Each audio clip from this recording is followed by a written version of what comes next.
Welcome to another episode of Washington in Focus. I'm your host, Tim Klauser, with the Center Square's Washington State Capitol correspondent, Carlene Johnson, here to talk about some new news coming not only out of Olympia, but Washington, D.C. as well. A Center Square reporter in the White House asked President Donald Trump earlier this week whether he'd be open to the possibility of potentially designating groups like Antifa that have a large presence in Oregon and Washington State as a domestic terrorist organization. He said, I'm 100% open to the possibility. Carlene, you talked to a few state legislatures or tried to.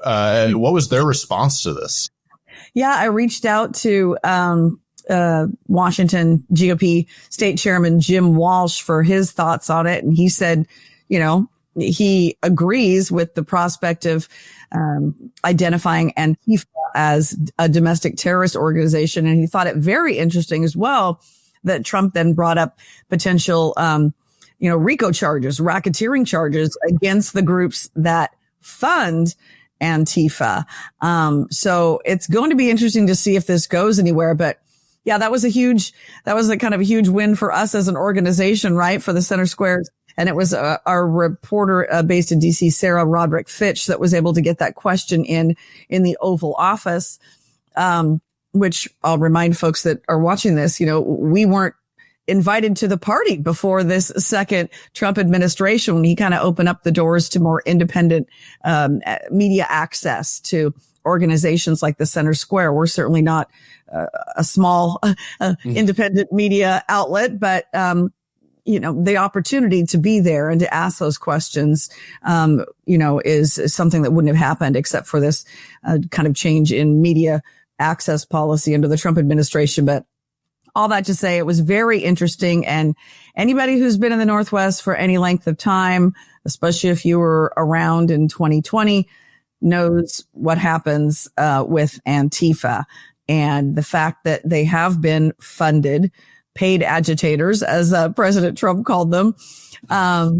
The damage is not insignificant. The injuries to police officers during those 2020 protests, I covered those as a radio reporter at the time, and there was a lot of damage done. Yeah, and Trump kind of spoke to that in his comments with our reporter in the White House, kind of just saying, referencing instances of bottles and rocks being thrown at police officers, not only in Seattle, but across the country during the George Floyd riots and since then as well.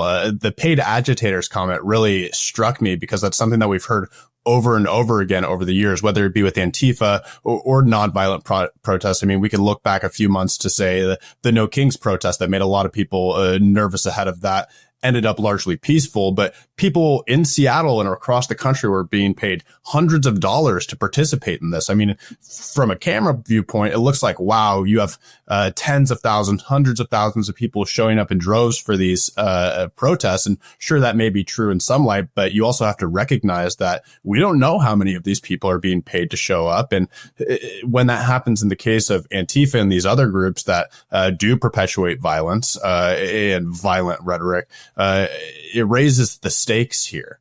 Yes, it does. Yeah. So did Walsh say that he thinks that Antifa are paid agitators too? Is he seeing this in the States? What did he say specifically? Yeah, he absolutely agrees that they are paid agitators. And he and I have spoken about that before.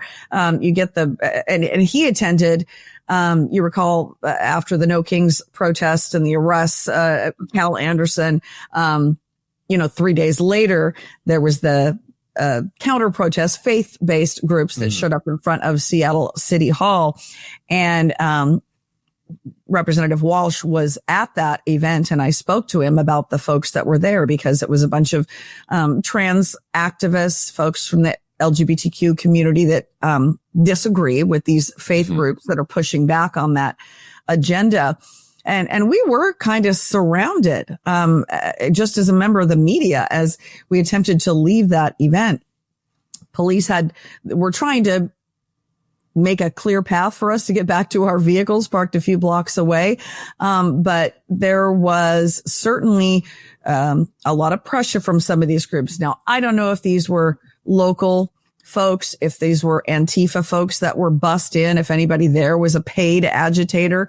I don't know that for certain, but I can tell you it's a very uncomfortable feeling to be, have to get a police escort basically back to your vehicle, or told, don't go that way. And I didn't have anybody spit in my face, but I did have people call me some pretty vile things, just as a member of the media to cover the event. And, back in 2020, remember the Chaz or Chop zone or whatever? And I included this in my article.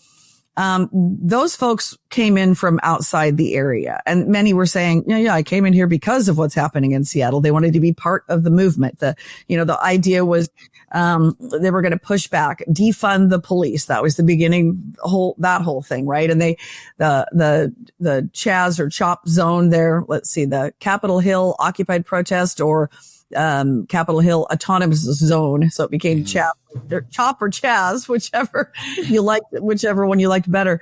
But they argued that, having armed officers in the area, wasn't a good idea. And they, basically, recall Seattle police ended up abandoning the East Precinct. It was taken over. That whole area was taken over by those groups for several weeks, and it led to the defunding movement in Seattle and other cities. And yeah, dangerous fallout from what began the Summer of Love, right? Remember that?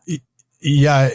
Not only did police kind of have to abandon the precinct there in Seattle, but I mean, a teenager died in the Chop Autonomous Zone. And, people think of Capitol Hill as being the more LGBTQ friendly area of the city. And it definitely is, but that doesn't mean that it's free of violence or these groups taking advantage of nationwide unrest, especially during these huge events, whether it be the George Floyd protests or the No King's Day rallies or others like these. And you spoke to it a little bit. I mean, it's hard to differentiate between these groups, whether it be, just a LGBTQ activist or a city resident or someone from Antifa or these other groups. I mean, when you're there, it's hard to tell the difference. I mean, sometimes you'll get a few of them that are dressed in that clad black, are covered in dark face masks.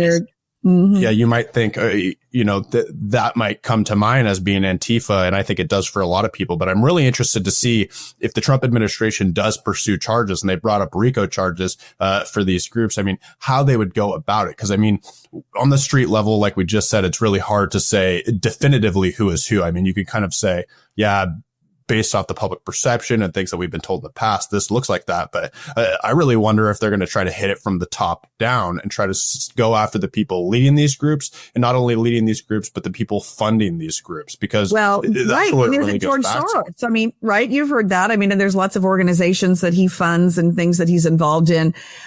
He doesn't come right out and say, yeah, I'm paying people to go protest and to be, agitators or be violent. But it's a scary situation in the, post assassination of Charlie Kirk.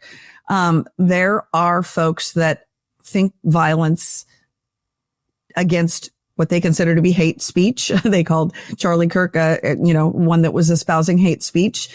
That's a whole argument for a different day. I tend to disagree, but folks that believe that violence is appropriate in response to that, those are the kind of folks that are coming out to some of these protests. And when they're all dressed in black and their face is covered and they've got a gas mask on and they've got pockets full of something, it's a scary environment. And if you are an organization paying people to go and act that way, peaceable protest is one thing. And of course, everybody agrees that, we don't want to crack down on that. People have a right to freedom of expression. You have a right to show up and counter protest.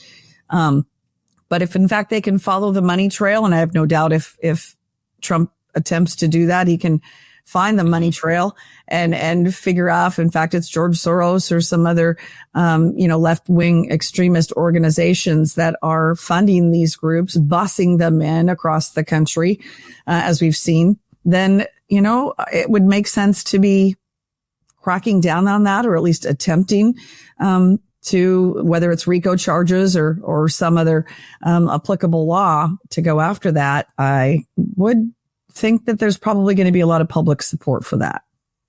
Yeah, I'm really interested to see what and if any political mega donors would end up on that list coming from the DOJ if they do pursue these charges. And not only that, but say local organizations. I mean, you have major corporations, especially tech corporations operating out of the Pacific Northwest. So definitely something we'll keep our eyes on, and appreciate you and Sarah covering this, Carlene. But for anyone else wishing to catch their coverage, you can check it out at thecentersquare.com. Otherwise, this has been another episode of Washington in Focus.